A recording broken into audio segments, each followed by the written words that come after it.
Yeah. Troubleshooting. Because we've already talked a lot about soldering and a whole bunch of this. Diagnosis is the key to fixing the stuff, right? Or finding what the problem is so we can fix. Correct. Well, some things can't be diagnosed, like windows.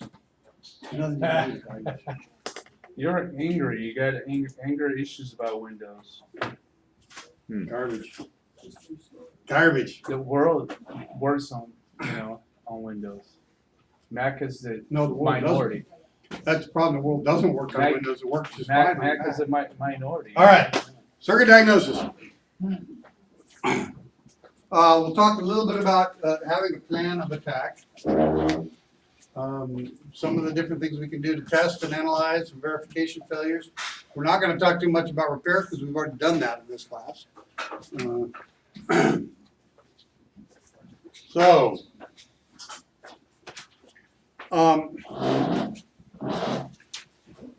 in truth, diagnostics is really about sort of staying organized. Those that do it well are pretty good at staying organized and using whatever necessary to stay organized, whether it be by making notes, jotting stuff down, pulling out the manual and reading it and making sense of it in a way that is accurate. Suffice to say, I've read some stuff in manuals that wasn't correct. But more often when I read something in a manual that isn't correct, if I study it long enough, I begin to realize, well, maybe my understanding of it isn't correct. The manual actually is correct. Now, having said that, there have been times where I read the manual and it was correct, but they did a really bad job of sort of conveying the information. They could have done it a lot more effectively. Usually when stuff like that sort of gets disseminated in a roundabout way, it's because the authors didn't understand the technical end of it. They were sort of trying to interpret what the engineers were telling them. But for the most part, we're going to have to take a whole bunch of facts or things that we're reasonably certain are valid. And we're going to have to take and rely on some things that we may not be valid, but based upon prior experience or ease of testing, simplicity, etc., there could be a variety of reasons why we would rely on an assumption. The key here is being really clear about when you do that. Okay, rely on an assumption, but be clear that you've made that assumption. It's not a fact. You yourself may have not ever verified it, but based on prior experience, it's reasonable to assume that this logic or this thinking is in fact valid. I'm sure I've told the story many times, but it's reasonable to assume that when somebody calls you and says, hey, I turned the key, it doesn't start. It's reasonable to assume that the starter is still installed in the vehicle. It's reasonable to assume that the engine that it was installed in is still in the vehicle, along with other parts. I've had the situation though where it wasn't. Now, partly because of that, but partly because for just many years of trying to make it work and never having it work, I don't try to diagnose too much over the phone. Okay, the problem with diagnosing something over the phone, and a lot of folks they're gonna try and get you to do that. They're like, hey man, I got blah blah blah blah blah. What do you think? I think I need to see it. Why? Because everything you're telling me is an assumption, and the only thing I know for fact is your power to observe is very limited and challenged, particularly compared to my ability to observe. That's not because I can observe or see any better than anyone else, but because I have a depth of experience and understanding about systems and electrical systems and all the rest of these systems so that when I am observing, I have a much greater sense of context to apply that to, as do you guys now as trained technicians. The average pilot, the average schmuck who's probably pretty stressed out because it isn't working, what they're going to tell you is probably flawed information. Probably really flawed information. Slime ball. Not necessarily their fault, but it is important for you guys to sort of keep that in mind. I think it's also important for you to recognize that unless you have personally observed it with your eyes, your nose, your ears, feeling it or tasting it, it's not a fact. Okay? You cannot call something you have not observed a fact. It has to be an assumption. Now, I can rely a little bit on something one of you might have observed. I will tell you, based upon my experience, women tend to be better about this than men. I know it's a sexist statement against men, but women are very good at observing, and they don't have their ego tied up in trying to convince you they know what they're talking about. They tell you what they see. There's a green spot on the ground. It smells like fried eggs. Its noise is coming from the very front end, or a clunk from the very back end. That's all very useful observational stuff. What's the guy do? Well, man, I think it needs a tune-up. It's like, what the heck is a tune-up? Doesn't mean anything. Okay? That's the guy trying to impress you with their in-depth knowledge of nothing, of absolutely nothing. Don't really do tune-ups anymore. Well, I know. But That's why you just. the truth is, and here's what makes it even worse. They're a guy and they're a pilot. Oh my. The only thing that could make it worse is if they're a doctor as well. Okay? They're a doctor, now they think they're one up on God, right? Double whammy. The triple whammy, yeah. Yeah, they're not gonna hear anything you say. So part of your job in this realm is to be able to kindly extract information and to filter it. Okay? So somebody tells you they think it needs a tune-up, or the belt is loose, or any other diagnosis. Any other diagnosis. It's not something observational. They say it's running rich. Okay? Running rich you can't see. Black smoke you can see. Going through fuel like a banshee you can see. But running rich you can't see. That's a diagnosis. Okay? So one of the first things you really have to get good at is being a listener when information is being given to you. When they say it needs a tune-up, don't say, you dumb-ass idiot. You know, don't. Say, what about the way it's running makes you think it might need a tune-up? Yeah. Well, you know, it just kind of goes banging to banging. Really, what time, you know, when it's running or when it's just sitting there, when the wind's blowing, when it's hot, cold? Okay, you got to get pretty good at eliciting information. But you really do need observational information so that you can go out and verify that, in fact, it is doing what they say it's doing. And in all likelihood, when you go to verify it, you're going to get a much more accurate sense of what it is you're being told. Okay? It is fair to make assumptions. Make no mistake, I'm not saying don't. Just be aware that when you make an assumption, you're aware you've made the assumption. All right. They definitely allow us to both mitigate risk as well as save time and resources. Bar none, I don't care what it is. If it's a reciprocating engine with an electric start system, and somebody says, I get in and I turn the master switch on or the key and I don't see any lights and nothing comes on. What am I going to assume? The power source isn't working. Okay, that's a fair and reasonable assumption. I don't have any factual basis on that. They just told me what they saw from over the phone, right? Mm-hmm. But it's reasonable to assume, yeah, power source is probably bad. My response is going to be, I got to see it. There's nothing else I can do beyond that. I'm not gonna tell you to go jump start it. I'm not gonna tell you to do any of these, particularly in the world of aviation. I'm not gonna tell you to do any of that. You guys have seen pictures of what batteries do when you jump start them wrong or charge them, okay? I don't want the customer doing that kind of stuff. So, a fact, on the other hand, is something that, well, the scientist sees a fact as something that they've never been able to disprove. It's a hypothesis. The world is round. And based upon that hypothesis, we do a whole bunch of stuff to try and prove that, in fact, the world isn't round. Okay, unfortunately, Columbus started and kept going. Actually, he never made it all the way around.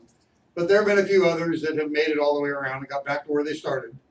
A whole bunch of other stuff has come into play that shows us the world is in fact round, based on the hypothesis. We've never once been able to prove that it was flat.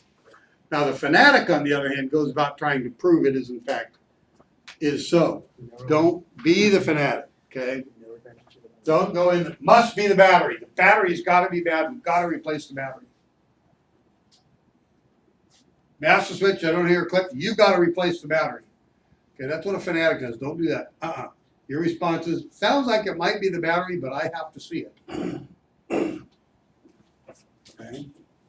Now, if it is the battery, and it needs to be removed and work needs to be done on it, the pilot, unless they're an AB, isn't authorized to work on it, right? So in the world of aviation, you do get some leverage being an AB. It's fair to state that facts do contain some assumed elements. You guys assume that everything you've been told about the combustion process is reasonable and reasonably accurate, right? You yourselves aren't chemists, right? You've never actually sat there and seen the molecules combining and flame and all that, right? Okay. You assume that some of the information being provided here is, in fact, supports the facts you have before you. Certainly, the notion that there's, what did we say, a yoda of electrons and a coulomb? Who cares, right? But you assume that that's a valid number. Okay, so all I care about, and I don't really care what the system is, but you got to have a system for keeping organized. This is true everywhere else, okay? If you're doing service work, you're not doing diagnosis, you're doing service work or repair, you still got to have a system for keeping everything organized, right? Otherwise, you're going to get holes in the wrong place, tools left in the wrong place, and on and on and on. Now, what I will say is every once in a while you get down the rabbit hole and you just, Oftentimes when you go back and look at the assumptions, you'll find you had an oversight. You missed something there. Okay? You made an assumption you probably shouldn't have. So, a plan. One of the best things you can do as a plan is record, make records. Okay? Make notes of what the original condition. Customer's complaint. And you go out and verify the complaint, make some notes of what you observed. When you're making notes, be clever. Make a Xerox copy of the schematics. So that every time you put a voltmeter down or an ohm meter down, where you put it on the schematic, you measure from there to there. Here's the volts I got. Condition it was in. Okay? Those kinds of notes are extremely useful. Part of it is, not only does it does several things for you. One is it helps the analytical process. Writing stuff down helps the analytical process in your mind. It develops a pretty good record for why you're charging the customer 3, 4, 5, 6 hours, or whatever it took you to diagnose it. Okay? It's also a pretty handy map when you come back 4 or 5 years later with the same complaint. I had that before. Oh yeah, here's what I did. Okay, it refreshes your mind. That'll get worse as you get older, by the way. Now, the last thing, or last couple of things, intermittent failures are the bane of electrical. Most other systems, they either broken or they're not broken. The intermittent thing isn't that common. Electrical systems, I'm just, well, part of it for me, I'm probably a little biased because I typically don't see electrical problems until somebody else has been working on it and they're giving up on it, and then it comes to me. So that sort of filters out the easy stuff to fix. But one of the things that makes it really difficult to figure out what's an electrical problem is the intermittent nature of them. And it's Murphy's Law, I kid you not. Their ability to say, oh, wow, that guy's got a voltmeter and he knows how to use it. We're going to work just fine. La-di-da-di-da. Oh, he's gone. Okay, fail again. Okay, right when it most pisses the customer off. Okay. And of course, the intermittent's also really good at knowing when the warranty has just expired. Right? Yeah, the wording on that slide's a little bit mixed up. Yeah, third bullet. Yeah, it is missing a word, isn't it? Take on. Often. Oh, Yeah. on time and specific conditions to identify. It's true. Maybe it needs to be hot. Maybe it needs to be cold. Maybe you need to be bouncing in rough air. Boy, I did a lot of that this weekend. The snot beat out of me. But the so, and that may be really hard to replicate. Now, what I can tell you is that oftentimes with electrical components, like a Garmin or a King or whatever, they have shake tables, heat rooms, cold rooms. They can subject equipment to a variety of different conditions, but they may or may not be able to get it to replicate. And I will tell you, it's rare. Of all the weird electrical problems I've had, it's rare it's the inside the component. When it's inside the component, they usually toast. They're pretty well gone. More often, it's a connector, an end of a wire, something done incorrectly. So I'm going to say some more about this later. But where you can verify and re-verify, make sure you do that thoroughly. There are some conditions like heavy-duty shorts where you have to be a little careful. You need to put a false load in there, or you're going to make the problem a lot worse. So again, truly do not trust what the customer tells you. Don't trust them. And probably one of my first professional jobs was customer said, I think it needs a clutch. Okay, we'll put a clutch in. Still ran like crap. Of course, I knew how to put a clutch in. I wasn't legally allowed to drive, but I knew how to put a clutch in.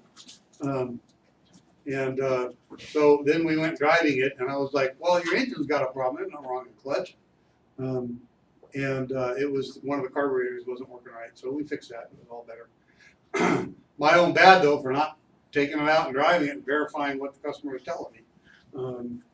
I learned that one really the hard way. You have to be able to verify the problem. You have to know how the system works to verify it, right? That might need some homework. Okay? You have to know how the system works. It can be a little complicated. It can be a little complicated in a big 747. Okay? And one of our past students sent me an email a while back asking about ground transponder modes. What effect does, and I forget what they were, but what effect do the different transponder modes have on the transponder to 747-400? Well, I went and asked a friend who flies 747s and figured out that the problem he was having didn't matter what mode. It should have worked in any event. There was something wrong with the transponder. But having never read the manual on a transponder and a 747, I had to do some homework. Okay, the plan should be somewhat analytical, doing what you can to sort of bifurcate known good out of the pile. Okay, what did we just have here? The little light thing, or the projector thing wasn't working on the classroom when we first started today. Okay? Well, I can walk over to that schematic right there and say, I can eliminate most of the building just by looking at that schematic. And went in there, of course, Mark just went in and started flipping switches till it worked. Okay, that's one way of doing it. The better way to do it is to go look at the circuit that isn't working, identify what it is. It was circuit control board I. If I look on that panel, or that diagram right there, it'll show me that circuit control board I happens to be right there. Okay. All the other components are working. Just that one part is the only one that's working. So I can reduce all the rest of the building, in fact, all the rest of the college, out of the problem by using that schematic and recognizing the problem only exists on this circuit board. Then I flip all the switches. Okay, or find the one that's popped. Now, maybe that did it or didn't, but and as Mark indicated, it's popped. Did somebody just trip it? Or did it actually get too much current and blow? Well, we'll find out. Nothing wrong with turning it back on, seeing what happens. And if it resets again, then something needs to be dug into. In the world of an airplane, while you're flying along, you know, if it isn't absolutely critical system, maybe just leave it turned off. You don't have to have it on, just turn it off. Write a little squawk out. Say, hey, this circuit breaker popped. And didn't feel like starting a fire in flight, so we left it turned off.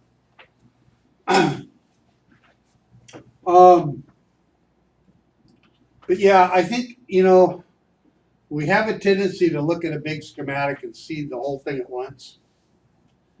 And you really kind of got to sort of use the information before you, to drill down to a smaller area, and then use that information to sort of take everything else out. Or if you've got multiple problems, what part of the schematic do those overlap?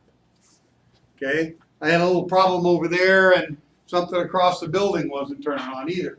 Now, where do they come together? Well, if I look there, I and D come together in circuit board C. Maybe the problem is up in C. Okay. Okay. The other thing is ease of testing and likelihood of failure. Likelihood of failure is based on your prior experience. You know, it's reasonably likely to assume that if you get no light, no nothing, prior experience, the battery might have a problem. And that's fairly common. We see it a lot. It's also fairly easy to get to the battery, and well, actually, maybe not. I can think of some automobiles where you had to pull the whole rear seat out to get to the battery. Oh, come on. I kid you not. BMW 7 Series. They did it for weight and balance reason. Big ass battery under the rear seat. I kid you not. Took you about 30 minutes to get the rear seat and a whole bunch of other stuff out of the way. Total pain in the butt. However, I did figure out there was another way to get at least a voltmeter on it. But the truth is, for most vehicles, it's usually pretty easy to get to the battery. I don't know, sometimes the Cessnas, you got to dive in the tail cone. Older Pipers, you had to dive in the tail cone as well. So, another big fat clue is the logbooks. Oh, look, there's a bunch of work done here. And the customer didn't tell me about that. Okay, it used to be like this, right? Yeah. Right? Okay, yeah. Call him back up. Say, hey, you know, you told me all this stuff, and I've been thinking about it, and I'm looking at your logbooks. I saw a bunch of work was just done. Did the problem start when that work was done? Oh, yeah, now that you mention it, I never even thought about that. Sure, yeah, that's when that started happening. Okay, that's a big clue for you guys. To sort of go, all right, let's go back and take a look at what was done. And I, you know, been there, done that. I've had the customer complaint on an automobile. Every time you hit the brakes, the engine dies. Okay, they never once mentioned that the engine had just been completely overhauled by their cousin Bob or whatever, and that the problem has been occurring ever since that happened. Never once said anything. That's a clue. I'm looking at all these new engine parts. Hey, did you have some major engine work? Oh yeah, cousin Bob, he rebuilt the engine. Oh. Oh, okay. That's what, by the way, that's the one where you walk over and you flip the labor rate sign up to the highest value you got. You know? Is there somebody worked on it Okay. first? Yeah, or higher. You know, yeah. Now here's the problem. There is sort of a human condition that says, if I don't tell you about it, maybe it won't hurt so much. It's kind of a denial thing. It won't cost me as much. There's just sort of, if I avoid this and never say anything about it, maybe it'll just disappear.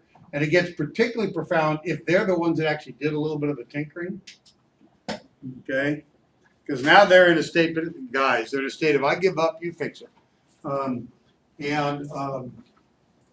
their ego's a little bit more involved.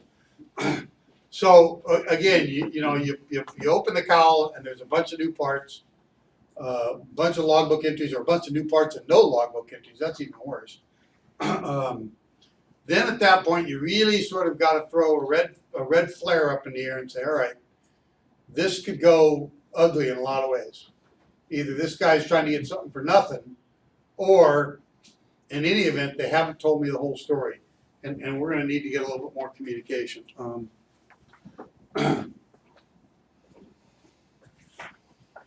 Now, the other reason it's pretty good to verify and check and sort of also check all related systems, if you do find other problems that aren't necessarily the problem you're trying to fix, there are still things you could fix if you call the customer back up and get a revised estimate to fix them. That's just hooking in more work, right? Okay. With respect to electrical systems, known good data is kind of hard to get sometimes. What should the voltage be? What should the data signal look like? What should the sensor read?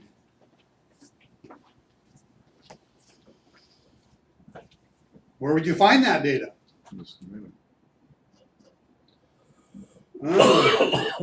Can be difficult. Sometimes the schematics will give you some value. Sometimes the troubleshooting charts aren't too bad. Well, I find oftentimes what happens is they go, if this, do that. If that, do this. If, well, I don't have none of those fit what I got, you know. So now what do you do? But oftentimes they will tell you, measure the voltage right here. The voltage right here, if the voltage right here is above 12 volts, then go on to this. If it's below 12 volts, okay, right, known good, 12 volts. Above 12 volts, right there. So copy the schematics, you can start making some little notes. This is what it should be, this is what I measured. Right next to it. Okay. Airworthiness directives, maintenance information, service bulletins, calling the old guy at Cessna, all of the above could be useful sources.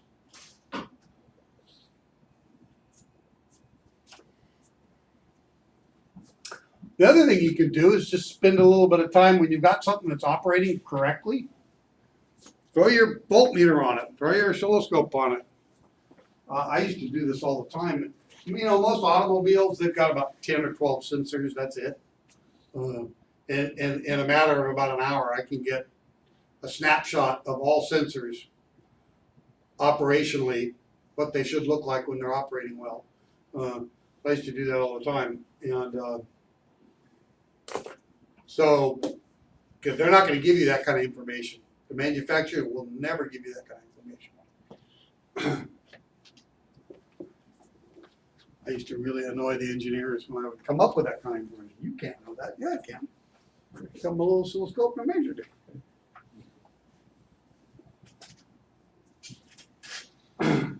Well, it's proprietary. Well, so Not if you can measure it.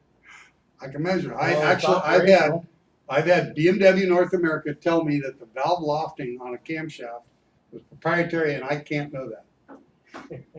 And I said, well, all I needed was a dial indicator and a couple of V blocks.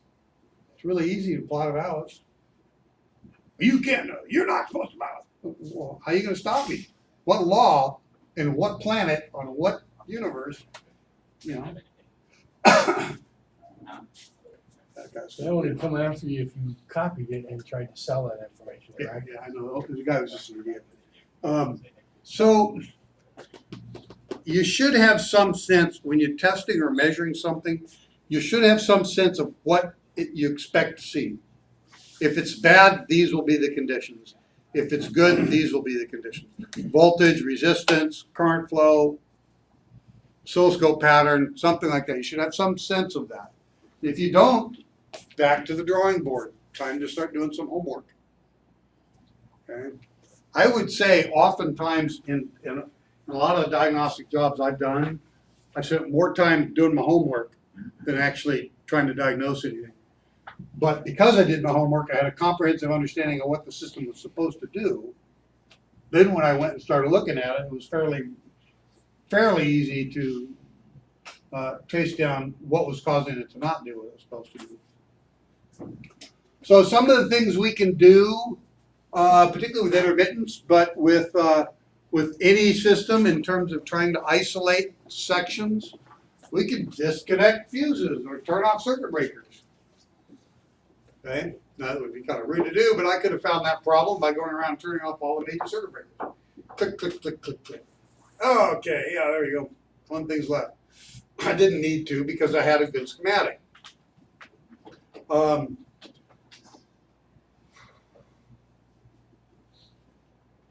Certainly the other side of that, particularly if it's the circuit breaker that's the problem, is introducing another way to isolate the circuit or a false load. Anytime you're having too much current, the false load is a way to do it. Schematics are particularly useful where you've got those conditions where it seems like there's multiple symptoms. The schematics help you identify where there's common ground, like a ground. Well, common ground, that was a pun, huh? Right? Yeah. The ground, anytime you have multiple events going on, you know, you turn on you open the door, the wipers come on kind of thing. When weird stuff like that happens, I almost always go to the part of the schematics that show me where all the ground connections are. Now the downside is even many schematics do not do a very good job of showing you where the ground is. Okay? What do they usually do in the schematic? Just show a symbol. Wait. Okay? That doesn't actually tell you where it's at. That doesn't tell you that there's 9 other wires all coming in to that same point. Now, better schematics, top high-end schematics, will actually have a ground plane page, a couple of pages, where they'll show you all the different grounds in the vehicle or in the airplane. And they'll show you where there's multiple overlaps. For the perspective of drawing the schematic, it's a lot easier to use these. But if I have that thing come unbolted and there's 4 different things connected, and one of those things happens to have dual grounds, it has another ground somewhere else. If that comes disconnected, it may be those other 3 devices can find their way down to that unconnected ground, back up through the ground, through the other device, and through it to ground. Now it starts behaving really weird, and these guys are sort of weak. Okay, like headlights or something, or a landing light. All kinds of weird things. There was an automobile thing where there was a bad ground that was fairly common. It was up under the fuse panel of all weird places.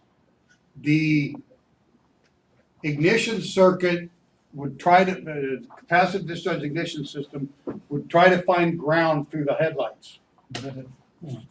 And there was enough resistance in the headlights when current was running through them. The headlights would come on kind of dim and the engine would shut off. That one took me a while to figure out what was going on. It was actually a design flaw in the vehicle. They had mismade of all things a grounding relay, which is really stupid. Okay, electric parts don't just fail. It's usually somebody did something stupid. Either they took their fancy brand new DeWalt drill and drilled a hole in it. They hooked the brand new Delco Remy battery up backwards, Or some other, they let water go where water shouldn't have gone. But I will tell you, if you find electronic components like this one here, this one, that's an output transistor, it's an NPN. The force with which it exploded, that got suddenly shorted, significantly shorted. Okay, that wasn't just a winding in a coil broke. Somebody tossed a wrench across something in the outlet. That thing went from 0 to full current, really hot, and exploded the casing. Blew the electrode right off of it. I've seen diodes hooked in, coil discharge diodes for when the coil collapses. They put a diode in to help the field collapse a little bit easier. If you hook the battery in backwards, those diodes are hooked in to conduct current at that point. I've seen them explode with such force that it blew one electrode down and soldered it to the trace on the circuit board. If it smells burn, wiring smells burn, how do you know when you have to replace it? The wiring smells burnt. Yeah, I mean, like you have a situation where if wires got smoke, how do you know? Well, if there's any evidence of distortion of the insulation, any evidence at all of the insulation being damaged in any way, shape, or form, the wire needs to be replaced. But if it just smells, that's not necessarily. If you will visually see it. If you can smell it, you'll see. Yeah. Right. The likelihood of the inside of the insulation having charred enough to smell it, and the outside not being distorted, not being discolored, not being. I just don't see that happening. Let me put it this way: I've never seen it happen. But truly, what the point of that note is, if you really do see something burnt, it got overloaded because something shorted, something caused too much current. It wasn't that wire, it wasn't that device. So if you put a new wire in and a new device and you don't figure out what caused the short in the first place, you're just going to keep throwing parts at it. Okay, so you really have to be a little bit thorough. Now, note in that last note I say avoid part swapping until it's the last resort. Sometimes, you know, it was like that secondary coil that I had go bad in one of my magnetos. There's no possible way an electrical test would have ever shown me that flaw. The problem was the insulation had gone bad, and the insulation had gone bad, but it was only fail when I was driving 20,000 volts through it, which I could only do with the magneto.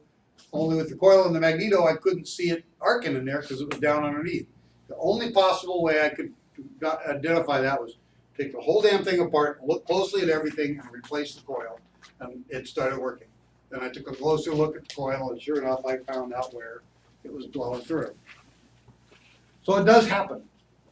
Now, why did that coil go bad? I don't know, but I checked all the plugs, I checked all the wires, made sure nothing was shorted, did everything I could to make sure that it was just a badly designed or badly built coil. Your source of power. Huh? Source of power. Well, the problem is the magneto. I mean, the magnet couldn't have gotten too strong. That's right. You know, unless there's some bizarre, strange trip in the universe. Planets were aligned. It's fair to assume that there are multiple problems, particularly if something's been damaged. It's also fair to assume it if you're not the first one looking at it. In all likelihood, the first one that was looking at it started twiddling and tweaking and changing and doing. And so one of the first things you're going to have to do is go back and bring it back to factory OEM. Okay, bring it back to the way it's supposed to be. Then go back and verify the symptoms. Because the symptoms you first verified may have been getting masked or altered by somebody in there tweaking and twiddling and doing stuff that they shouldn't have been doing, but they didn't know any better. Okay, I've already said this last thing. Any overlapping symptoms is always a good clue.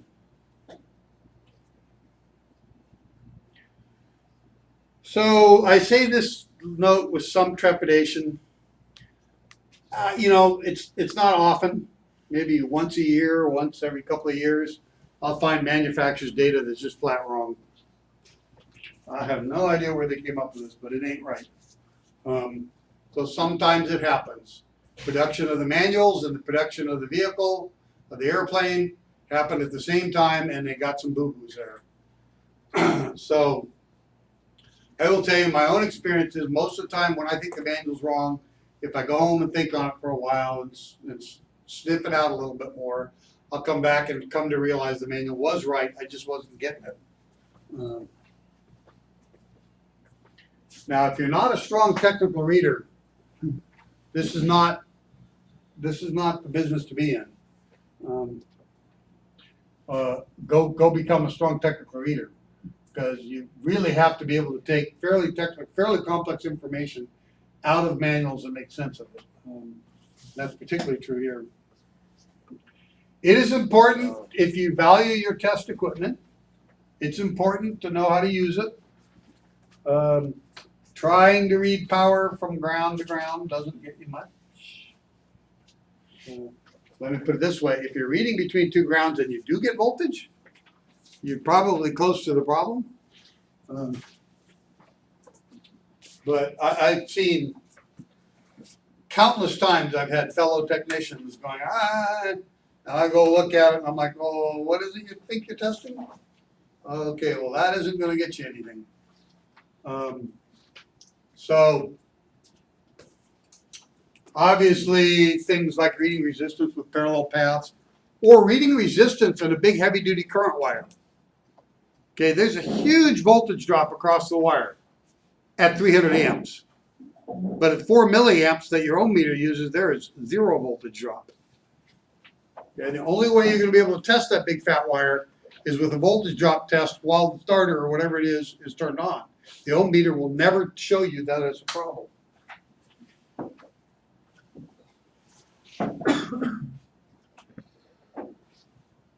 Yeah, so it can be pretty easy to break stuff.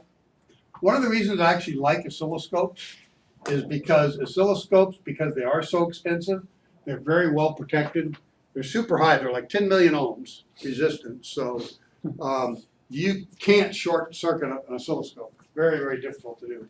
I hit it with 10,000 volts, you could, but most normal circuits, you're not going to do it. They have enough adapters where you can measure resistance, current, and everything else. It actually has some very nice handheld oscilloscope meter combos where it shows you the trace pattern and it's giving you actual voltmeter, ohm meter data as well. Those can be really nice too because they also do data logging, which is pretty useful. Okay. So yeah, probably not a good idea to use your ohm or amp meter for voltage tests. Not if you value keeping it around. Or, who knows, maybe you like buying fuses. Another thing that I will smack you if I catch you doing is poking holes in the wires or poking holes in the connector that are meant to be environmentally sealed. Okay, rubber gaskets mean they were intending it to be environmentally sealed. Taking your probe and driving it through the rubber gasket. I do use, they make, the T-pins, they make fairly small, thin versions of those that you can slide in underneath the rubber and get it in there. So it's sitting in, touching the connector, then clip onto it and get, whatever reading. Sometimes you need to read with the connector connected, and maybe the system operating, right? Punching holes, these are kind of cool, but punching holes in wires, it's been many years since I've needed to punch a hole in a wire. If you really have to do that, definitely use some electrician's silicone to cover it up. But even that's not going to work that well. That wire will eventually corrode. Poking a hole in it, that wire will eventually corrode. I assure you. Been there, done that, seen it many times, and had to replace the wire.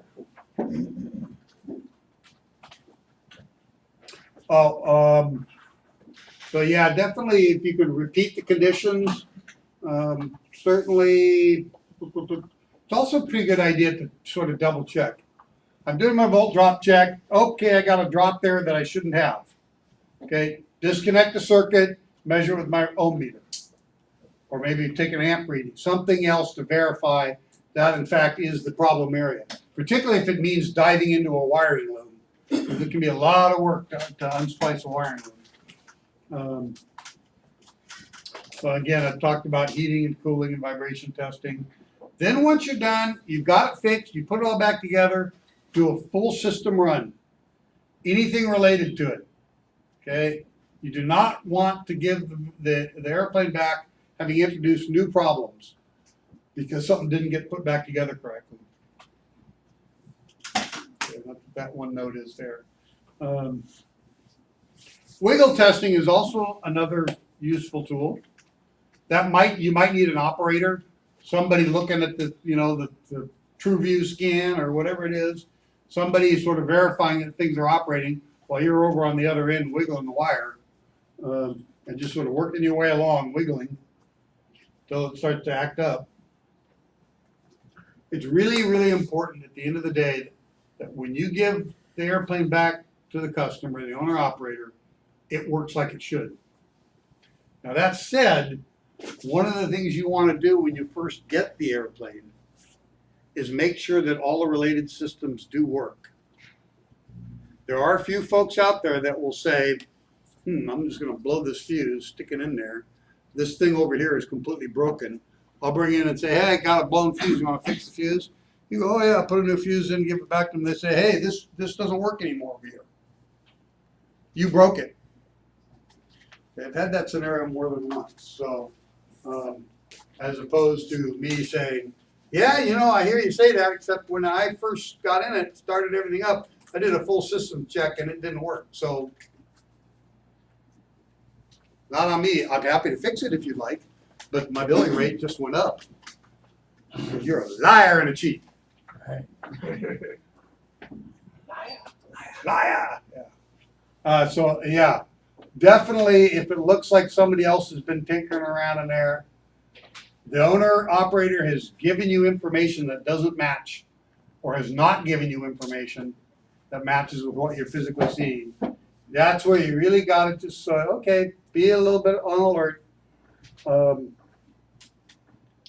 You get all kinds of people doing all kinds of weird stuff. Yeah, really cool, clever stuff. Okay, I think we've already covered that. So,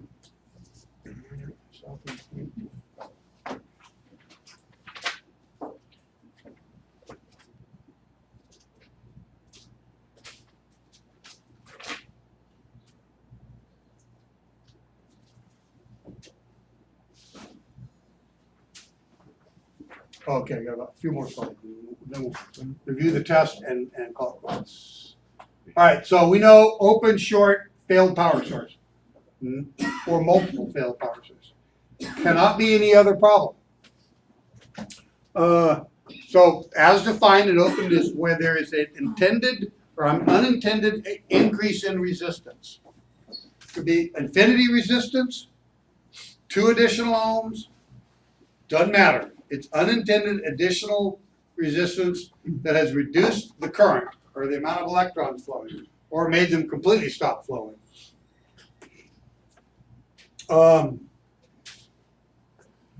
Okay, a short is when the electrons are going someplace they were not supposed to go. Where the engineer said, no, we don't want electrons going that way. We're going to put insulation here. Okay, and the insulation stopped insulating for whatever reason. And of course, part of your repair is going to be fix the reason the insulating stopped insulating. Failed power source. Well, it looks like a motorcycle case with a magneto type power source. If I were looking at that, I'd say, well, yeah, that fried, but there was probably a dead short somewhere. Okay, which fried one phase of the coils. Here, the battery, just thanking God I wasn't standing anywhere near it when that happened. Is that a nickel penny battery? I think it's a regular old lead acid battery. They explode. Yeah. I've personally seen the top half of a battery in orbit for quite a while. Seconds. 4, 5, 6 seconds, long time. They can explode. Pull it out of the vehicle if you're ever gonna charge it or do anything with it. Oh, the other thing that's important to note how this really fried in just this one area. Yeah. That's telling you something. And I'd have to look at the schematic to see how this thing is wound, but that's important. If this is a series circuit, they all should have fried. So my guess is there's several different phases in these windings. You know, it might be these four are the headlight, these four drive, you know, ignition A, those four drive ignition B, who knows, I don't know. But I'd look at the schematic to see what's happening there. Here, boy, it looks like everything got hot and fried, right? I've got the inner winding, the middle winding, and the outer winding, and they all look fried. So that's like dead short across the battery kind of thing.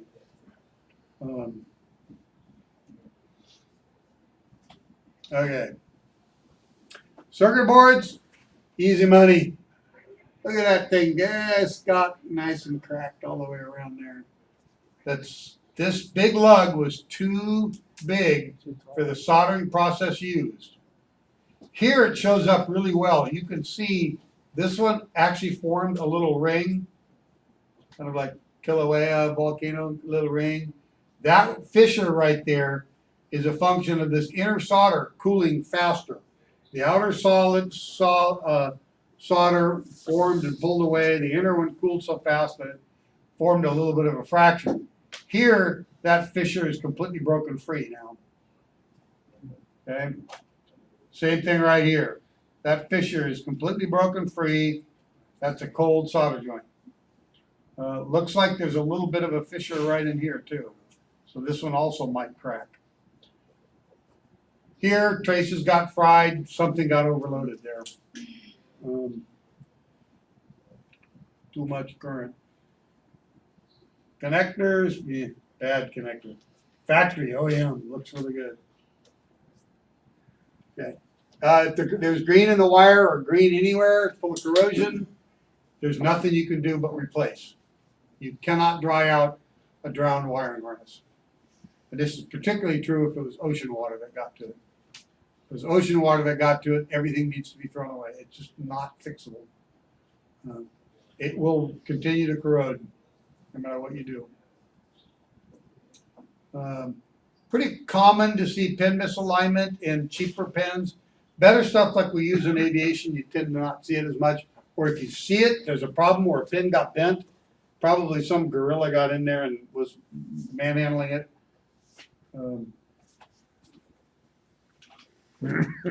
Some of these multi-pin connectors, they got pretty small, little delicate pins, so you do have to be a little gentle with them.